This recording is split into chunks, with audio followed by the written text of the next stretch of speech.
আল্লাহ নিজে নারাজ হয়ে যায়। পৃথিবীর জমিনে কোনো হুজুর, কোনো বক্তা, কোনো পীর সাহেব, কোনো ওয়াইজিন কোনো উপকারে আসবে না। আপনার জন্য যত দোয়াই করুক না কেন ওই দোয়া আল্লাহর দরবারে কবুল হবে না। আপনার মা যদি বিপক্ষে বলে দেয় সে বদদোয়াটাই আল্লাহর দরবারে কবুল হয়ে যাবে। এই জন্য আল্লাহ 2 নম্বরই বললেন তোমার পিতা মাতার সঙ্গে তোমরা ভালো ব্যবহার করো।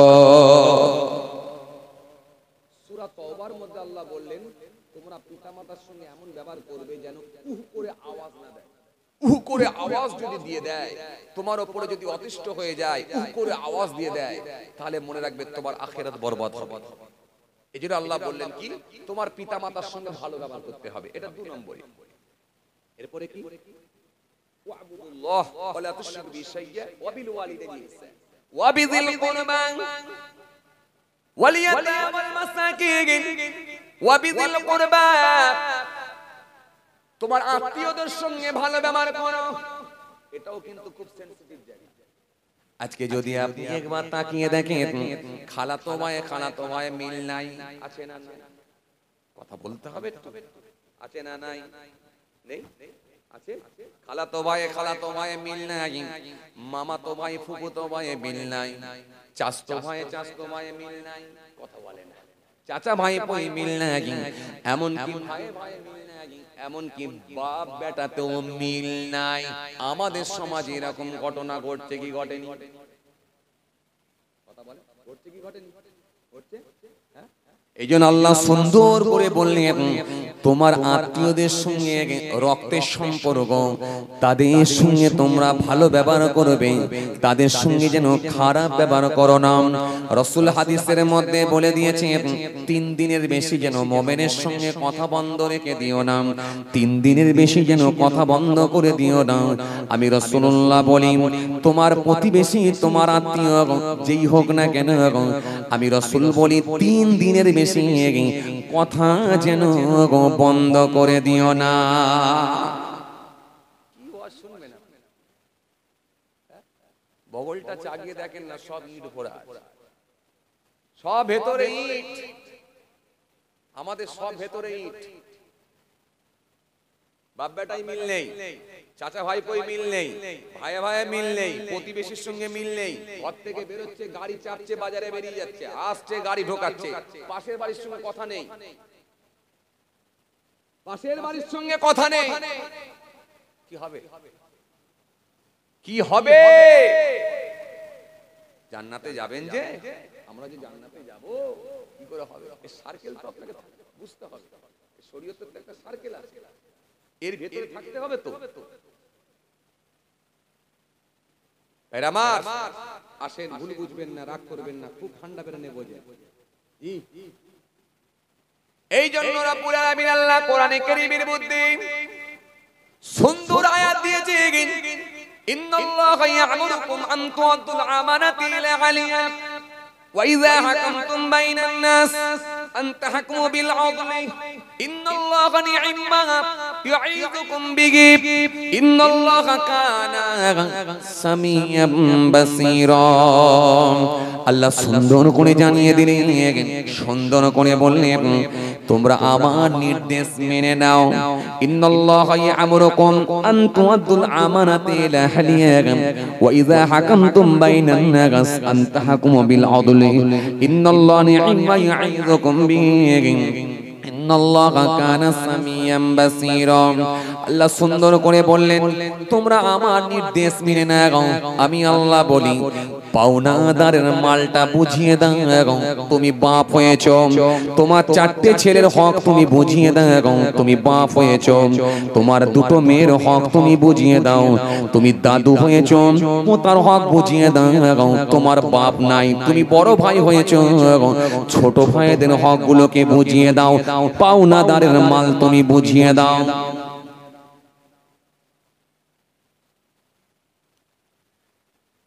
যদি আল্লাহ ছেড়ে দেয়, মাফ করে দেয়, আলহামদুলিল্লাহ বেঁচে গেলাম। কথা বলছেন না কেন?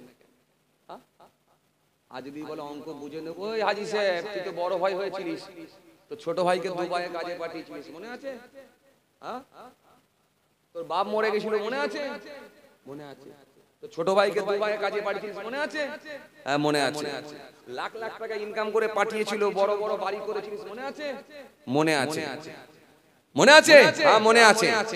তো ছোট ভাইকে এবারে কেমন করে ফাঁকি দিয়েছিস সেটা মনে আছে? রাতের বেলা যখন তোর ছোট ভাই বিছানায় ঘুমোচ্ছিল, তুই এলাকার মেম্বার হয়েছিলিস, মনে আছে? চারজন ছেলে নিয়ে দরজার ঠোকা মেরে বললি ছোট ভাইকে এখানে সই কর, না করলে এখন দাফন করে দেবো। তো ছোট ভাই সেদিনে নিঃস্ব হয়ে গিয়েছিল, চোখের পানি ছেড়ে কেঁদেছিল, আর মসজিদে গিয়ে তোর জন্য আমার কাছে নালিশ জানিয়েছিল। মনে রাখ, তুই তো ছোট ভাইয়ের পয়সা মেরে হজ করে এসেছিস, আজকে লম্বা দাড়ি ছেড়ে দিয়ে বড় জুব্বা পরে নামাজি হয়েছিস। বল বল, মনে আছে? না মনে নেই। আল্লাহ ছাড়বে না, আল্লাহ ছাড়বে না, ছাড়বে না। কেন? আপনি হক বুঝিয়ে দিতে পারেন, আপনি হক বুঝিয়ে দিতে পারেননি। আজকে কত দাদু আছে দেখবেন, কত দাদু আছে দেখবেন সমাজের বুকে, বড় ছেলে মারা গেছে বলে পোতার হক বুঝিয়ে দেয়। কথা বলছেন না কেন? কথা বলেন। পোতার হকটা পর্যন্ত বুঝিয়ে দেয় না। বড় ছেলে মারা গেছে, বাকি দুটো ছেলের পাল্লায় পড়ে দাদু তার বৌমাকে তাড়িয়ে দিয়েছে। এই বৌমা, ছেলে নিয়ে তুই বাপের বাড়ি চলে যা। ওই বাপের বাড়ি যখন বৌমা চলে যাচ্ছে, পুল্লা পুল্লি গুড়িয়ে নিয়ে ঝরঝর করে কেঁদে কেঁদে বলছে, আল্লাহ আমি কোথায় যাব, কোথায় আমার ঠাঁই হবে? এখানে স্বামী নেই, এখানেও ঠাঁই নেই, ওখানে আমার বাপ নেই, ভাইরা ঠাঁই দেবে নাকি তাও জানি নাই। ঝরঝর করে বৌমা সেই সময় কাঁদছে, বাচ্চাটার হাত ধরে নিয়ে বাপের বাড়ি যাচ্ছে। মনে আছে? আজকে তুমি দাদু হয়েছো, হাজী সাহেব হয়েছো, বড় জুব্বা পরেছো, বড় দাড়ি রেখেছো, পকেটে মেশোয়াগলি ঘুরে বেড়াচ্ছো। মনে আছে একটা সময় তোর মার বৌমাকে খালি পোতাকে হক বোঝাতে হবে বলে তাড়িয়ে দিয়েছিলি? কথাগুলো কিন্তু আমার নয়, আমি যা দিচ্ছি ওখান থেকে ধার করে করে আপনাদেরকে বুঝাচ্ছি, ওখান থেকে ধার করে আপনাদেরকে বুঝাচ্ছি। এটা খুব টাফ জায়গা, কিন্তু খুব টাফ জায়গা, খুব কঠিন জায়গা। পালাবার কোনো জায়গা নেই। এই মাপকাঠি, দাড়ি পাল্লা ঠিক রাখা, দাড়ি পাল্লা ঠিক রাখা, সমানভাবে সমানভাবে সমানভাবে অঙ্ক কষে মাফ করে দেওয়া, এটা খুব কঠিন ব্যাপার। কত বাপ আছে দেখবেন তার ছেলের পর্যন্ত হক বোঝায় না। আছে না নাই? কথা বলেন, আছে না নাই? বউ মারা গেছে, বিবি মারা গেছে বলে আবার দ্বিতীয় বিবাহ করেছে।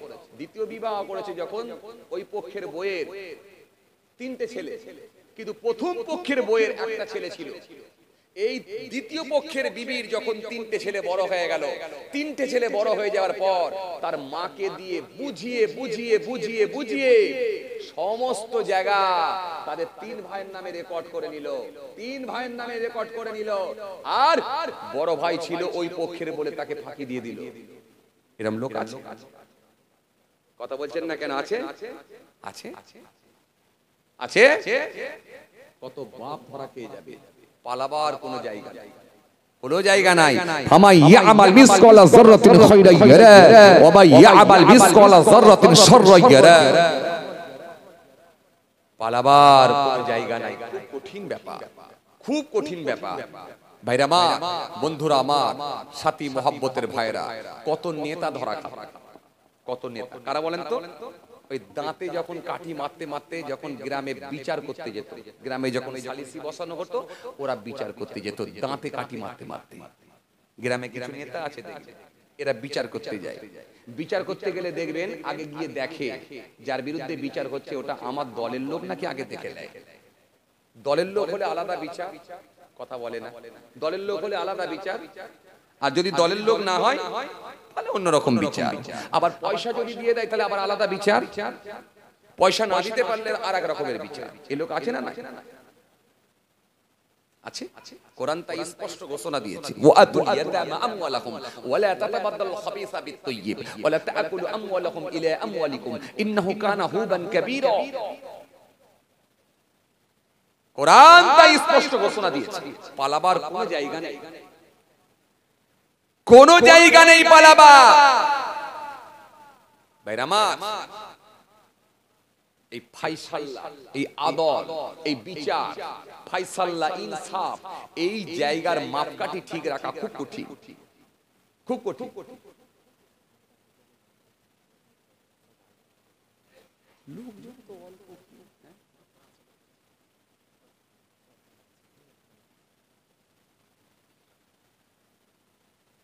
কষ্ট হচ্ছে আপনাদের? মাশাআল্লাহ, যাই হোক, চলেন ভাইরা মা, যে কথা বুঝাতে চাইছিলাম, আসেন। তাহলে শুধু দাড়ি রাখলে হবে না। এখন তো সিপিএম এর আমলে যে লোকটা মেম্বার ছিল সেও দাড়ি রেখেছে। কথা বলছেন না কেন? কথা বলেন। সিপিএম এর আমলে যে লোকটা মেম্বার ছিল সেও তো এখন দাড়ি রেখে পা পর্যন্ত জুব্বা পরে, আর আলহামদুলিল্লাহ যদি মক্কা শরীফে গিয়ে একটা ওমরা মেরে দেয়, আর তাকে রাখা যাবে? কথা বলছেন না কেন? মসজিদে যখন 5 ওয়াক্ত নামাজ পড়তে যাচ্ছে, মেসওয়াক করতে করতে যাচ্ছে, লোক বলছে ওই দেখ এই মাল যাচ্ছে, তখন বলছে কি করবি, ওখানে আল্লাহর হয়ে গেছে, আল্লাহর হয়ে গেছে, ছেড়ে দে, কি করবি, আল্লাহর হয়ে গেছে। কিন্তু তার পুরানো খাতা যদি খোলা হয়, কত লোকের যে খড়ের গাদায় আগুন লাগিয়েছে সব বেরোবে, কত লোকের বাড়ি ভেঙেছে সব বেরোবে। তৃণমূলের আমলে কত মানুষের সঙ্গে তুমি খারাপ ব্যবহার করেছো, কত লোকের দোকানে শাটারে তালা মেরে দিয়েছো, কত তোলাবাজি করেছো, কত নিরীহ মানুষের টাকা লুট করেছো, কত মানুষের মনে রেখো আমানতের খেয়ানত করেছো, কত মানুষের ইন্দিরা আবাসনের ঘরের টাকা পর্যন্ত খেয়ে নিয়েছো, সব লিস্ট বেরোবে। তুমিও তো আবার এক সময় 62 বছর বয়স হলে মুখে দাড়ি রেখে বড় জুব্বা পরে তুমিও তো মসজিদে ঢুকবে। কথা বলছেন না কেন? একটু হ্যাঁ না কিছু বলেন। বিজেপি আমলে তুমি তো মব লিঞ্চিং করে শুধু মানুষকে ধরে ধরে কুরবানি করেছো। আজকে তো আবার বড় জুব্বা পরে দাড়ি রেখে নামাজি হয়ে গেছো। তোমার হাতে কত মানুষ খুন হয়েছে একবার ভাবো। তাহলে এই যে মুখে দাড়ি রাখা আর পা পর্যন্ত জুব্বা পরা, এটা খুব সহজ, খুব সহজ। কিন্তু আপনি নাবালক থেকে সাবালকের খাতায় যখন পদার্পণ করলেন, তখন থেকে মৃত্যু পর্যন্ত পাপ কাজ থেকে দূরে থাকা, পাপগুলোকে বর্জন করা, নিজের ঈমান আমলকে টিকিয়ে রাখা, এটা কিন্তু খুব কঠিন। হাদিসে আছে কুল্লি ফিল ইসলামে কাওলান লা আসআলু আনহু আহাদান বা'দাকা, ইয়া রাসূলুল্লাহ, হাবিবাল্লাহ হুজুর ইসলাম সম্পর্কে বলে দেন। আল্লাহর নবী বলেন, শুনো, কুল আমানতু বিল্লাহ সুম্মা ইসতাকিম, বলো আমি আল্লাহর উপর ঈমান আনছি, সুম্মা ইসতাকিম, তার উপর অবিচল থাকো। এত সহজ নাকি? এত সহজ? রাসূল বলেছেন, আল মুসলিমু মান সালিমাল মুসলিমুনা বিল লিসানি ওয়া ইয়াদিহি ওয়াল মুমিনু মান আমিনাহু নাস আলা দিমাইহিম ওয়া আমওয়ালিহিম। আল্লাহর নবী বলেছে, সে হবে মুসলমান কে? ওই দাড়িওয়ালা না, ওই টুপিওয়ালা না, ওই জুব্বাওয়ালা না, ওই পিরহানওয়ালা না। আমি রাসূল বলছি, সে হবে মুসলমান। আল মুসলিমু মান সালিমাল মুসলিমুনা বিল লিসানি ওয়া ইয়াদিহি ওয়াল মুমিনু মান আমিনাহু নাস আলা দিমাইহিম ওয়া আমওয়ালিহিম। আমি নবী বলছি, সে হবে মুসলমান কে? যারা হাত আর জবান হইতে অপর মানুষগুলো নিরাপদে ছিল। 65 বছর বয়স বেঁচে ছিল লোক, 72 বছর বেঁচে ছিল, 82 বছর বেঁচে ছিল, কিন্তু এই ডান হাত দিয়ে এই বাঁ হাত দিয়ে কোনো হত্যা করেনি। এই ডান হাত দিয়ে এই বাঁ হাত দিয়ে লাঠি ধরে কাউকে ভয় দেখিয়ে ঘরে ঢুকিয়ে দেয়নি। এই ডান হাত দিয়ে এই বাঁ হাত দিয়ে কারোর মাল লুটে দেয়নি। এই ডান হাত দিয়ে কারোর ক্ষতি করেনি।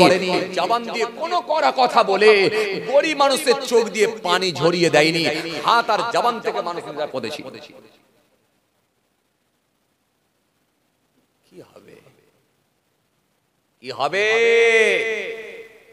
জি, নিজেকে নিজে দরবেশ মনে করা, নিজেকে নিজে ভালো মানুষ মনে করা, নিজেকে নিজে সুখী মনে করা, নিজেকে নিজে আল্লাহর ওলি মনে করা, এটা তো খুব সহজ ব্যাপার। কিন্তু রবের খাতাতে আপনি কোন জায়গায় আছেন, আমি কোন জায়গায় আছি, উনি কোন জায়গায় আছেন, এটাই তো বড় ব্যাপার। এটাই তো বড় ব্যাপার। কথা কিছু বুঝতে পারছেন? ভাইরা আমার, চলেন আর একটুখানি বোঝাই। আপনাদের কষ্ট হচ্ছে নাকি? জোরে বলেন। মাশাআল্লাহ, খেয়াল করেন, লক্ষ্য করেন। ভাইরা আমার, আসেন, যে কথা বোঝাতে চাইছিলাম আমি আপনাকে, কি বললাম? ওয়াজ শোনার লোক যারা, তারা ওয়াজ শুনবে। কেন? কানে দুল, হাতে বালা, নাকে ফুল, লাল চুল, এরা কি এইসব জায়গায় টিকতে পারবে? কথা বল। ও লোক এইসব জায়গায় টিকতে পারবে না, ওদের জায়গা আলাদা আছে।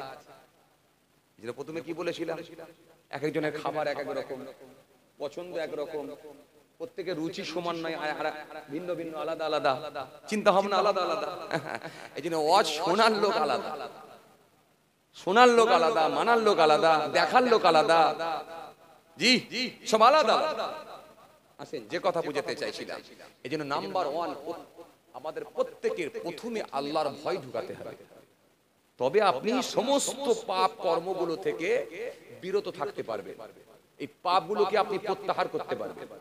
কত কঠিন জিনিস, হ্যাঁ? আসেন, আমি সূরা নিসা থেকে একটা আয়াতে কারিমা তেলাওয়াত করেছি, তার উপরই কিছু আলোচনা করব বলেছি, এখনো পর্যন্ত সেই আয়াতটা পুরো শেষ করতে পারিনি। এই আত্মীয়র কথা বলছিলাম, বলতে বলতে বলতে বলতে আমি এতদূর চলে এসেছিলাম। বিচার, এই ফায়সালা, এই আদল কত কঠিন জিনিস আমার মনে পড়ে যাচ্ছে। হযরত দাউদ আলাইহিস সালামের নাম কি আপনারা শুনেছেন? কথা বলেন, দাউদ আলাইহিস সালামের নাম শুনেছেন না আপনারা? হ্যাঁ, মস্ত বড় একজন আল্লাহর নবী ছিলেন, মস্ত বড় একজন আল্লাহর রাসূল ছিলেন। কথা বুঝছেন? নবী আর রাসূলের মধ্যে তফাৎ আছে, কি বলেন তো? জানেন আপনারা কি তফাৎ? একদম ঠিক। তাহলে জিনার উপরে কিতাব নাজিল হয়েছে তিনি রাসূল। দাউদ আলাইহিস সালামের উপরে একটা কিতাব এসেছিল, কোন কিতাব? জোরে বলেন। জব্বুর কিতাব। তাওরাত কিতাব কার উপর এসেছিল? মুসা সালামের উপর এসেছিল। ইনজিল কিতাব ঈসা রূহুল্লাহর উপর এসেছিল। জি, ঈসা সালামের তো টাইম হয়ে আসছে, আসার ইনশাআল্লাহ। এই ফিলিস্তিনে যত মানুষ মরবে, ব্যাস টেনশন নাই, ইসলামের বিজয় হবেই হবে ইনশাআল্লাহ, ইনশাআল্লাহ, কোনো চিন্তা নাই। ইমাম মেহেদী আসার সময় হয়ে আসছে। আসেন, এজন্য তাড়াতাড়ি করে আমাদের কিছু করে নিতে হবে। চলুন, যে কথা বুঝাতে চাইছিলাম, হযরত দাউদ আলাইহিস একজন মস্ত বড় টপ র‍্যাঙ্কের নবী ছিলেন এবং রাসূল ছিলেন, কারণ তিনার উপর আসমানি কিতাব এসেছিল। মনে রাখবেন, বনি ইসরাইল গোত্রে হযরত মুসা কালিমুল্লাহকে আল্লাহ পাঠিয়েছিলেন, আর মুসা সালামকে আল্লাহ পাঠিয়েছিলেন এই মুসা নবীকে সহযোগিতা করার জন্য, হেল্প করার জন্য আরো 70 জন নবী আল্লাহ পাঠিয়েছিলেন। এমনকি তিনার ভাই হযরত হারুন আলাইহিস সালাম তিনিও ছিলেন নবী, কিন্তু নবী এবং রাসূল, রাসূল ছিলেন একজন, তিনি কে? মুসা আলাইহিস সালাম। বনি ইসরাইল গোত্রে একজনকে আমার আল্লাহ রাসূল করেছিলেন, আর সহযোগিতা করার জন্য আরো 70 জন নবী পাঠিয়েছিলেন। কথা বুঝছেন ভাইরা আমার? যে কথা বুঝাতে চাইছিলাম, সে হযরত দাউদ আলাইহিস সালাম, দাউদ নবী। এই হযরত দাউদ আলাইহিস সালাম মস্ত বড় একজন নবী ছিলেন এবং রাসূল ছিলেন। দাউদ আলাইহিস সালাম একদিন দরবারে বসে আছেন, হঠাৎ করে দেখা যায় একজন বৃদ্ধা মহিলা, জঈফা মহিলা দাউদ নবীর কাছে এলেন, এসে বলে, হুজুর, হঠাৎ একটা ঝড় উঠলো, আর ঝড়েতে আমার মাথায় করে আমি কিছুটা আটা নিয়ে যাচ্ছিলাম পাত্রের মধ্যে নিয়ে, তো হাওয়াতে আমার ওই আটাটা উড়ে চলে গেল। হুজুর, এই বিচারটা করতে হবে। এখন বিচার করতে গেলে আমরা কাদেরকে ডাকি? কথা বলছেন না কেন? মোড়লকে, নেতাকে ডাকি, আছে না? আছে না নেতা? এরা বিচার করতে যায়। আসলে যদি ওরা জানতো তাহলে কি আর বিচার করতে যেত? ওরাও তো জানে না, ওরা ভাবে বিরাট মজা, লোকে আমাকে দাদা বলবে, লোকে আমার পিছনে দৌড়বে, ওই সর্বনাশ, এই যে বিচার করতে যাচ্ছে। দুপুরবেলা গোস্ত খেয়ে ঘুমিয়েছে, আর বিকেল বেলা দাঁতে কাটি মারতে মারতে যাচ্ছে। কি হলো রে? বিচার করতে যাচ্ছে। এই বিচারের দাড়িপাল্লা যে কত কঠিন, যদি সে বুঝতো তাহলে আর যেত না। অবিচারকারী বিচারক গুলোকে কিয়ামতের ময়দানে আল্লাহ আগুনের পোশাক পরাবে, আগুনের পোশাক। এই আগুনের পোশাক পরালেই তাদের গোস্তগুলো সব, হাড্ডিগুলো সব গলে টসকে টসকে জমিনের উপরে পড়বে। এই আদল, আইন দাল্লাম আদল, এই বিচার ফায়সালা। জি, আল্লাহ কোরআনের মধ্যে বলেছেন, ওয়ামাল্লাম ইয়াহকুম বিমা আনজালাল্লাহ ফাউলাইকা হুমুজ জালিমুন, ওয়ামাল্লাম ইয়াহকুম বিমা আনজালাল্লাহ ফাউলাইকা হুমুল ফাসিকুন, ওয়ামাল্লাম ইয়াহকুম বিমা আনজালাল্লাহ ফাউলাইকা হুমুল কাফিরুন। কোরআন এক জায়গায় নয়, একাধিক জায়গায় জানিয়েছে। কথা বুঝতে পারছেন বাবাজি? জি, এটা যদি ওরা জানতো তাহলে যেত না।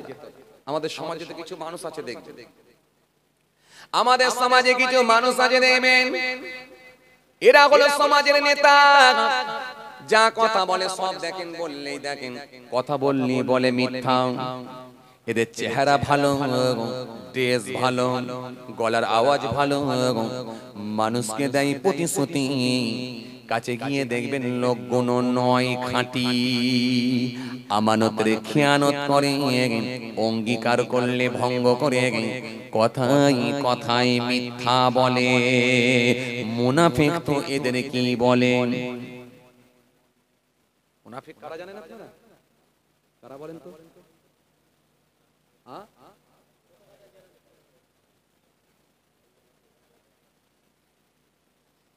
তাই তাই কি আচ্ছা, তাই কি তাই কি حديث قال آيات المنافق ثلاثة إذا حدث كذب وإذا وعد أخلف وإذا تبي خان। আল্লাহ নবী বলছে এই লক্ষণগুলো যখন মিলে যাবে তখনই বুঝে নেবে তারা হচ্ছে মুনাফিক। চলেন চলেন, সময় থাকলে আমি পরে বলে দিচ্ছি আপনাদেরকে এই লক্ষণগুলো। আসেন, আর বলে দিলেও সমস্যা, এই যে এর ভেতর থেকে আবার দু চারটে বেরিয়ে পড়বে, কথা বুঝছেন? এর ভেতর থেকে দু চারটে বেরিয়ে পড়বে। আচ্ছা, যদি এখানে কাউকে বলে দেওয়া হয় এই মুনাফিক এখানে আয়, লোকটা রেগে যাবে না? কথা বলে না, বলবে তুমি দাওয়াত করে নিয়ে এসেছি আর আমাকে মুনাফিক বলছো? রাগ হবে কি হবে? রাগ হবে, স্বাভাবিক। কাউকে যদি বলা হয় এই এই জানোয়ারের বাচ্চা এদিকে আয়, লোকটা রাগান্বিত হবে না? রেগে যাবে না? জানোয়ারের বাচ্চা বলেছে, এত বড় কথা, বেয়াদব, আমাকে জানোয়ারের বাচ্চা বললো। আর যদি এক অ্যাঙ্গেল ঘুরিয়ে দেন, দিয়ে বলেন উফ তুই যা কাজ করলি না বাবু, পুরো বাঘের বাচ্চার মতো, এই বাঘের বাচ্চা এইদিকে আয়, তখন কি করবে? লাভ দিয়ে ছুটে আসবে, বলবে হ্যাঁ ঠিকই বলেছি, আমি এরকমই কাজ করি। আসলে মনে করে বাঘটা মনে হয় জানোয়ার নয়, কি বলেন আপনারা? সমস্যা খুব। এই জন্য লোককে এখন বলে একটু সম্মান দিয়ে বলতে হয়, একই কথা বলবে একটু সম্মান দিয়ে বলে, তাহলে সে গ্রহণ করবে। চাচা ছেলে আমার সাথে দিলে সে গ্রহণ করবে না, কথা বুঝছেন? যিনি একটু সম্মান দিয়ে তোয়াজ করে বলেন, একই কথা বলতে পারবেন, লোকটা নিয়ে নেন, কথা বুঝছেন? আসেন, যে কথা আপনাদের বোঝাতে চাইছিলাম, তাকান, খেয়াল করেন ভাইরা মা, যে কথা আপনাদের বোঝাতে চাইছিলাম, কোন জায়গায় ছিলাম? দাউদ আসলামের কথা বলছিলাম। এই দাউদ আসলাম তিনি নবী এবং রাসূল ছিলেন, নবী এবং রাসূল। জি, এই দাউদ আসলামের দরবারে একজন বৃদ্ধা মহিলা গেছে, গিয়ে বলছেন হুজুর একটু বিচার করে দেন। কিসের বিচার হুজুর? কিসের বিচার মা? ঝড়ে হাওয়াতে আমার আটা উড়িয়ে নিয়ে চলে গেছে, এই আটা উড়িয়ে নিয়ে গেছে, আটার বিচার করে, আমার আটা উড়িয়ে নিয়ে গেছে, এই ঝড়ের বিচার করে দেয়। আচ্ছা, ঝড়ের বিচার করা সম্ভব? কথা বলে, ঝড়ের বিচার করা সম্ভব? সম্ভব না। দাউদ আসসালাম বললেন মা ঝড়ের বিচার করা তো সম্ভব না, কি করে ঝড়ের বিচার করব?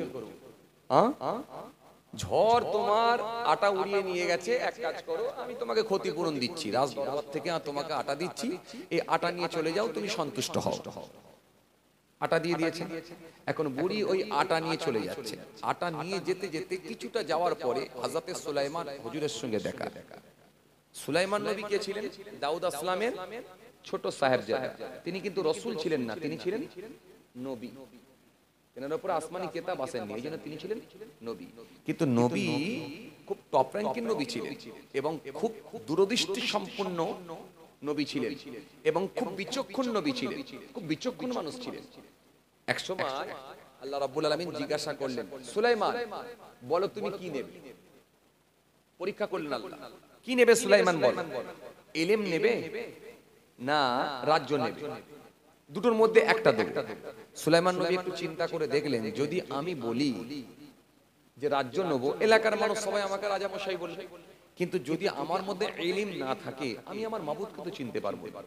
সুলাইমান নবী একটু ভাবনা চিন্তা করে উত্তর দিয়ে বলেন, আল্লাহ আমার রাজ্য দরকার নাই, আমার দরকার আছে ইলম, কিন্তু এমন ইলম এমন জ্ঞান দেন যাতে করে আপনাকে আমি চিনতে পারি। একটু জোরে বলবেন না?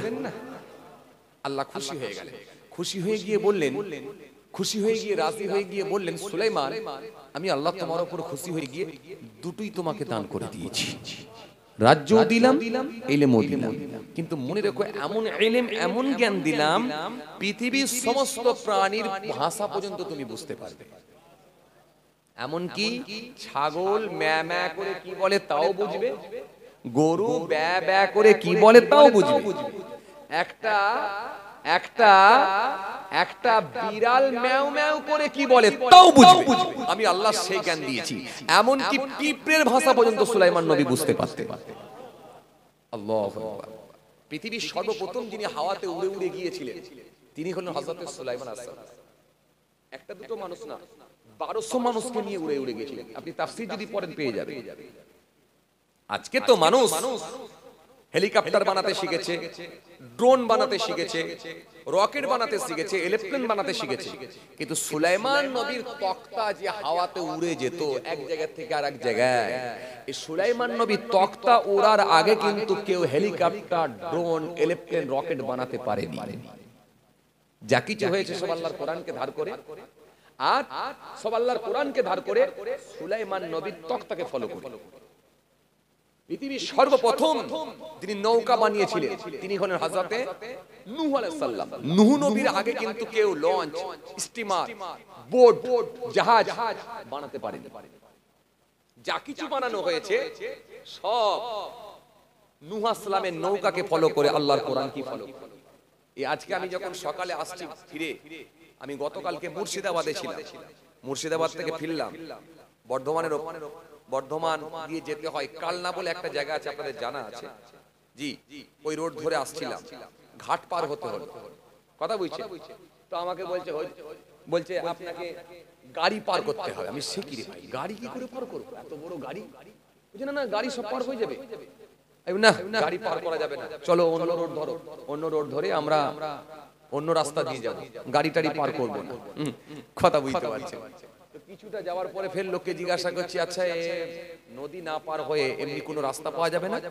বলে আপনাকে তাহলে ফের কৃষ্ণনগর হয়ে ঘুরে যেতে হবে, প্রায় 100 কিলোমিটারের কাছাকাছি রাস্তা। সর্বনাশ, সে কি এত দূরে যাওয়া যায়? চলো তাহলে আবার ঘাট পার হতে হবে, কিছু করার নাই বলে আবার ফের 4 কিলোমিটার রাস্তা ফের ব্যাকে এলাম। এসে আমি ভয় পাচ্ছি, কোনোদিন আল্লাহ গাড়ি তো পার করিনি, এমনি নৌকা করে পার হয়েছি, সুন্দরবন এলাকায় জলসায় গেলে নৌকা পার হয়েছি, কিন্তু গাড়ি তো কোনোদিন পার করিনি। এত বড় গাড়ি আল্লাহ নৌকায় চাপাবে, কি হবে কি হবে, খুব টেনশন করছেন। যাক, আল্লাহ যা করে হবে, কথা বুঝতে পারছেন। আর দোয়া দরুদ পরে উঠে পড়বো, আল্লাহর ভরসা, গাড়ি নিয়ে উঠতে হবে। কিছুক্ষণ পরে দেখছি যে বোর্ডে করে গাড়ি পার হবে, সেটা দেখছি ওপার থেকে আসছে বড় একটা লরি নিয়ে, আবার ছোট একটা ইকো যে গাড়িগুলো হয় সে গাড়ি, আবার ইঞ্জিন ভ্যানে ফুল লোড, পুরো 3-4টে গাড়ি নিয়ে দেখছি ভেসে আসছে। আমি বলি সর্বনাশ, তো বিরাট বোট রে ভাই, এ তো দেখছি 3-4টে গাড়ি নিয়ে ভেসে আসছে। তাহলে তুলনামূলক ভাবে আমার গাড়ি ছোটই আছে, কথা বুঝতে পারছেন? আমি তাহলে ঠিকই আছে, তাহলে অসুবিধা হবে না ইনশাআল্লাহ, কথা বুঝছেন? আবার ভাবছি এই লরি চেপেছে বলে অসুবিধা হবে না, টাইটানিক জাহাজকেও তো আল্লাহ ডুবিয়ে দিয়েছে। বিরাট শক্তিশালী জাহাজ তৈরি করেছিল, কথা বলেন, বিরাট শক্তিশালী জাহাজ তৈরি করেছিল। জি, এই টাইটানিক জাহাজকেও তো আল্লাহ ডুবিয়ে দিয়েছে। এই জাহাজকে যদি আল্লাহ ডুবাতে পারে, তাহলে আমার আল্লাহ কি পারে না? সুতরাং আল্লাহ সব পারে। তো জাহাজে ওই বোটে করে যখন ওই লরি এসে নামলো, লরি ফুল লোড লরি, একেবারে তাতে একেবারে সিমেন্ট, রড পুরো ভর্তি নিয়ে লোড নিয়ে পার হয়ে গেল। আমরা গাড়ি তুলে দিলাম, যাক ড্রাইভার ছিল তুললো, আল্লাহর নাম নিয়ে উঠে দোয়া দরুদ পড়ে আল্লাহর সাগর পার হয়ে গেল। তবে যে কথা বলছি, আমি ওই সময় মনে পড়ছিল যে এই যে নৌকা, এই যে আমরা বোট পার হচ্ছি, এই বোটটা কিন্তু আজকে বানানো হয়েছে, কিন্তু এটাও কিন্তু সেই নূহ নবীর নৌকাকে ফলো করে বানাতে হয়েছে। কথা বুঝতে পারছেন? নৌকাকে ফলো করে বানাতে হয়েছে, তার আগে কিন্তু হয় না। তো চলেন, যে কথা আপনাদের বলতে বলতে এতদূর চলে এলাম, আসেন খেয়াল করেন, সেই দাউদ আলাইহিস সালাম, দাউদ আলাইহিস সালামকে আল্লাহ বিরাট পাওয়ার দিয়েছিলেন। সেই দাউদ নবীকে এসে বুড়িমা বলছে, হুজুর বিচার করেন, আমি সেই আসল জায়গায় কিন্তু ফিরে এলাম। কোরআনের যে আয়াত বলতে বলতে এতদূর চলে এসেছিলাম সেখানে কোথায় ছিলাম? ইন্নাল্লাহু ইয়া'মুরুকুম আন তু'আদ্দুল আমানাতি ইলা আহলিহা ওয়া ইযা হাকামতুম বাইনান নাস আন তাহকুমু বিল আদল ইন্নাল্লাহা নি'মা ইয়া'ইযুকুম বিহি ইন্নাল্লাহা কানা সামিয়াম বাসীরা। এই জায়গায় ছিলাম, আবার সেই জায়গায় ফিরে এলাম। ভাইরা আমার, সেই বুড়ি যখন বলছে আমার বিচার করে দিতে হবে, ঝড়ে আমার আটা উড়িয়ে নিয়ে গেছে, দাউদ আসসালাম বললেন ঝড়ের বিচার কি করে করা যায়? ঝড়কে দেখা যায়? ঝড়ের বিচার কি করে করা যায়? ঝড়কে কি করে বিচার করব? ঝড়ের তো বিচার করা যাবে না।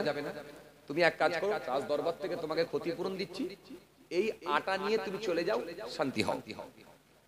তো আটা নিয়ে যাওয়ার পরে রাস্তায় দেখা হয়েছে সুলাইমান হুজুরের সঙ্গে।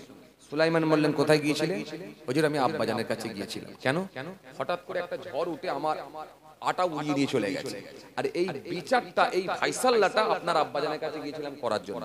আব্বা কি করলো? তিনি বললেন হাওয়ার বিচার করা যায়, আমি তোমাকে রাজ দরবার থেকে আটা দিচ্ছি, আটা নিয়ে যে তুমি শান্তি হও। এই আটা দিয়ে দিয়েছে, চলে যাচ্ছি। সুলাইমান নবী বললেন আরে এ তো ক্ষতিপূরণ দেয়া হলো। ক্ষতিপূরণ আলাদা জিনিস আর বিচার আলাদা জিনিস, দুটো তো এক না। এটা তো বিচার হয়নি, এটা তো ক্ষতিপূরণ দেয়া হয়েছে। এক কাজ করো, হয়নি, আব্বার কাছে যাও। যাও যাও। হে তরুণিয়া নওজওয়ান জামাকেরা, হে আমার মুরব্বিয়ানেরা, বাবারা শুনে কে দিন বাবা, বাবারা জেনে কে দিন বাবা। হযরতে সুলাইমান নবী বলেছিলেন ও মা বুড়িমা, আমার আব্বা জানকে গিয়ে বলো আপনি ঝড়ের বিচার করেন, আমি ক্ষতিপূরণ নেব না, আটা আমি নেব না। আপনি ঝড়ের বিচার করুন, কেন আমার আটা উড়িয়ে নিয়ে গেল?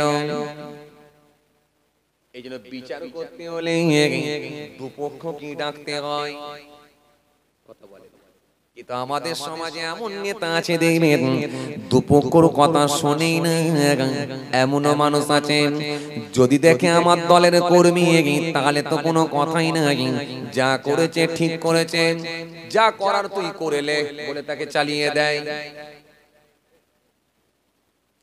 আমাদের সমাজে কিছু নেতা আছে দেখবেন, সমাজে কিছু নেতা আছে দেখবেন এরা মুখ চেয়ে বিচার করে। এরা যখন বিচার করতে যায় বিকেল বেলায় যদি বিচার হয়, সকাল 10টার সময় নেতার সঙ্গে গিয়ে যদি কিছু পয়সা দিয়ে যদি ডিল করে নেওয়া হয়, বিকালে দেখবেন ফাইসাল্লা তার জন্য আলাদা হয়ে যায়। তখন ওই মাজলুম ব্যক্তিটা যিনি জুলুমের শিকার হয়েছে, ওই ব্যক্তিটা বুঝতে পেরে যায় ন্যায় বিচার আমার আর এখানে নাই। পঞ্চায়েতে যাবেন, নেতার ফোনে কাজ হয়, থানাতে যাবেন, নেতার ফোনে কাজ হয়, কোর্টে যাবেন, নেতার ফোনেতে কাজ হবে, কোন জায়গায় কিন্তু আপনি আর ন্যায় বিচার পাবেন না। রাসূল বললেন দাওয়াতুল মাজলুম, ওই মাজলুম ব্যক্তিটা যখন মসজিদে গিয়ে চোখের পানি ছেড়ে আল্লাহর দরবারে কেঁদে কেঁদে বলবে মাবুদ তুমি ন্যায় বিচার করো, মাবুদ তুমি ফায়সালা করো, তুমি বিচার করে দাও। আমার নবী বলছে ওই মাজলুম ব্যক্তিটার দোয়াটা আল্লাহর দরবারে কবুল হবে। তার সঙ্গে আমার আল্লাহর এত সম্পর্ক হয়ে যায়, ওই মাজলুম ব্যক্তিটার মধ্যে মাজলুম ব্যক্তিটা আর আমার আল্লাহর মাঝখানে কোনো পর্দা থাকে না, সরাসরি তার জবানের দোয়াটা আল্লাহ দরবারে কবুল হয়ে যায়। খুব চাপ, খুব চাপ। নেতার বাড়ি হচ্ছে, খালি একবার বললো ও চাচা আমার এই দিকের গলিটা একটু সরু গো, এই জন্য 1.5 হাত বেশি নয়, তোমার কাছ থেকে 1.5 হাত চেপে আমি একটু পিলারটা মারছি। আচ্ছা কি করবে? এই লোক আছে না নাই কথা বলেন, 1.5 হাত চেপে দিল। ওই 1.5 হাত চাপতে গিয়ে ব্যাস ও কিচ্ছু করতে পারবে না। কোথায় যাবেন আপনি? একমাত্র আপনার রাস্তা খোলা আছে, আল্লাহর ঘরে গিয়ে যদি কেঁদে কেঁদে দোয়া গান। রাসূল বলেছেন ওই মাজলুম ব্যক্তিটার দোয়া কবুল হবে। দাওয়াতুল মাজলুম, দাওয়াতুল মুসাফির ওয়া দাওয়াতুল ওয়ালিদ আলা ওয়ালাদিহি। দাউদ আসলামের কাছে এসে বলছে হুজুর, হুজুর আপনি হাওয়ার বিচার করুন। ও তাহলে শুরু করে দিই।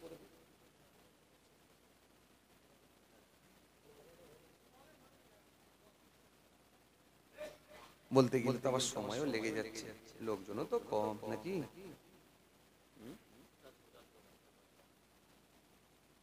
খাতা রেডি করেন, বলে দিই।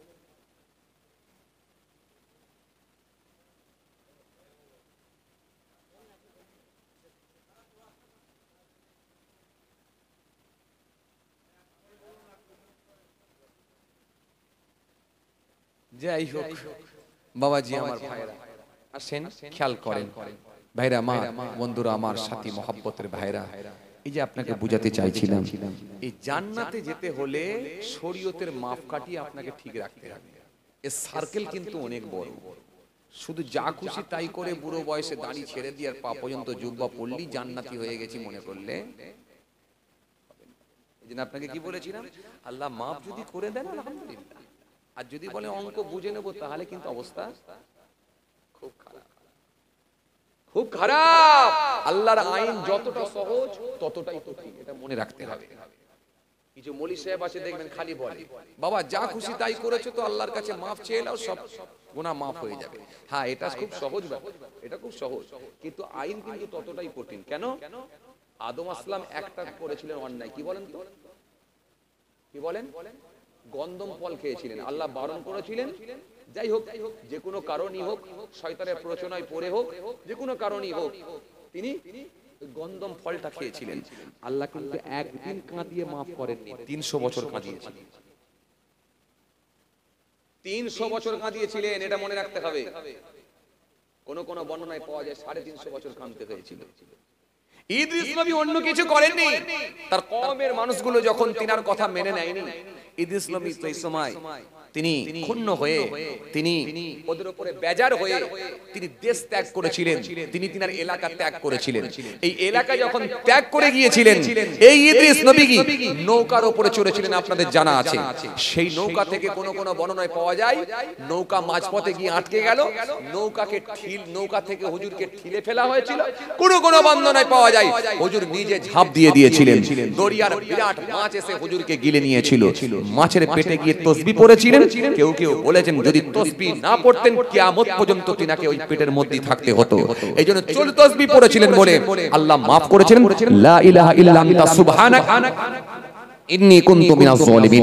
এই তাসবিহ পড়েছিলেন বলে আল্লাহ 40 দিন পরে ইদ্রিস নবীকে মাছের পেট থেকে বের করে দিয়েছিলেন। কিন্তু ভুল কি ছিল? একটাই, আল্লাহর নির্দেশ না নিয়ে, আল্লাহর হুকুম না নিয়ে তিনি দেশ ত্যাগ করেছিলেন বলে আল্লাহ এটাতেই নারাজ হয়ে গিয়ে মাছের পেটে যেতে হয়েছিল। খুব সহজ আইন মনে হচ্ছে, খুব সহজ। গোটা পৃথিবীতে এমন কোন জায়গা নাই যেখানে ইবলিস শয়তানের সিজদা নাই, সারা আসমানে এমন কোন জায়গা নাই যেখানে ইবলিস শয়তানের সিজদা নাই। ফেরেশতাদের উস্তাদ হয়ে গিয়েছিল, তার ইবাদত জিকির এত বেশি ছিল যাকে ফেরেশতাদের উস্তাদ বলা হতো। ফেরেশতাদের আল্লাহ লিডার টিচার বানিয়ে দিয়েছিলেন। সেই ইবলিসকে আল্লাহ বিতাড়িত করলেন। তার ভিতরে কি ছিল? জোরে বলেন, জোরে বলেন, অহংকার। এই অহংকার থাকার কারণেতে আল্লাহ বিতাড়িত করলেন। কারণ মনে রাখবেন বাবাজি আমার ভাইয়েরা, ভালো করে শুনে রেখে দেন, জি ভালো করে শুনে রেখে দেন বাবাজি, কিতাবের মধ্যে পাওয়া যায় বাবাজি আমার ভাইয়েরা, হাদিসে কুদসির মধ্যে এসেছে আল্লাহ পাক বলছেন যে অহংকার হলো আমার চাদর, যে ওই চাদরটা নিয়ে টানাটানি করবে কিয়ামতের ময়দানে তার গর্দানকে আমি আল্লাহ ছিঁড়ে ফেলব। এই অহংকার ব্যক্তিগুলোকে কিয়ামতের ময়দানে পিপিলি কান্নায় আল্লাহ জড়া করে দেবেন। খুব কঠিন ব্যাপার আছে। এইজন্য অহংকার থেকে বাঁচার জন্য আমি 10টা শর্ত পেয়েছি, 10টা শর্ত মানতে হবে, অহংকার থেকে আপনি বাঁচতে পারবেন। চলুন পরে যদি সময় থাকে দেখা যাবে।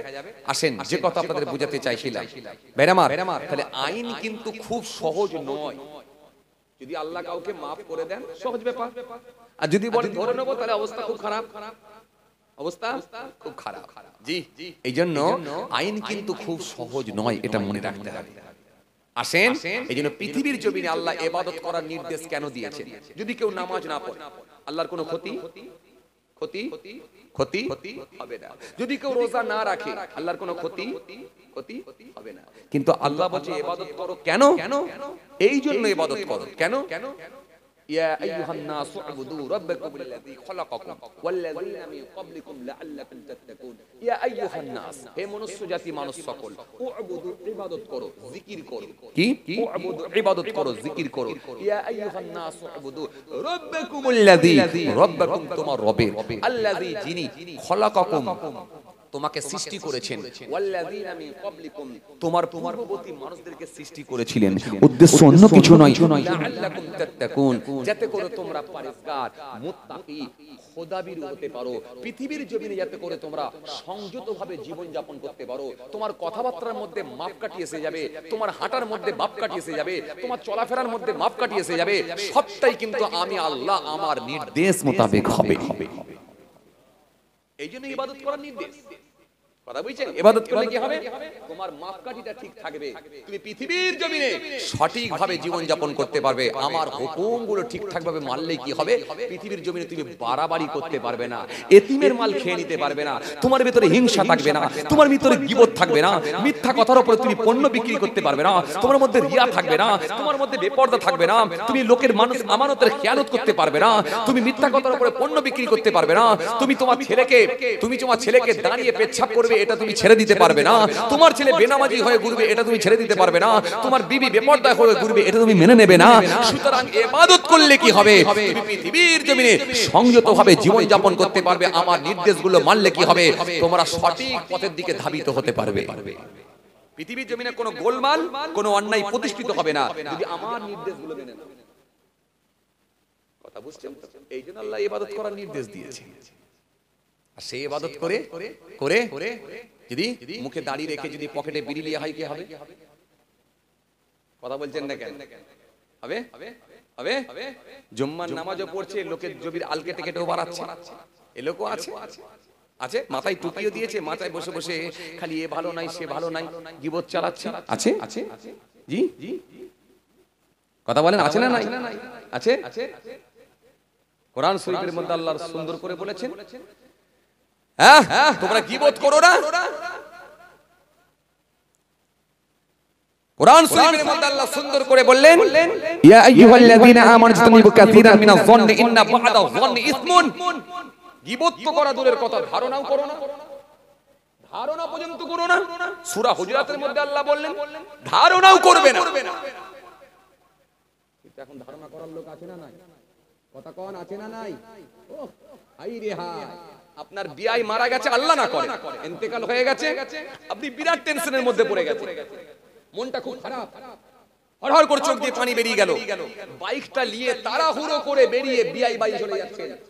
আর মাচাই বসে তিনটে ছেলে মাথাটা চুলকে বলছে, দেখেছিস একটু পয়সা হয়ে গেছে বলে কারোর দিকে তাকালোই না, একদম বেরিয়ে চলে গেল।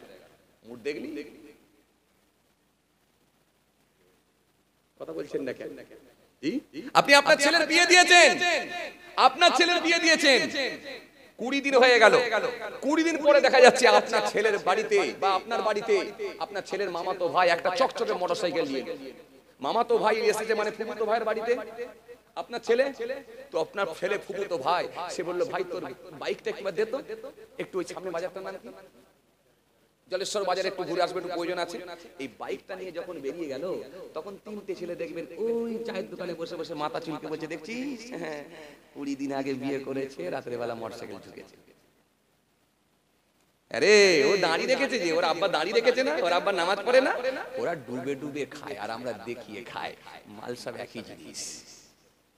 কথা বলছেন না কেন? বলবে কি বলবে না?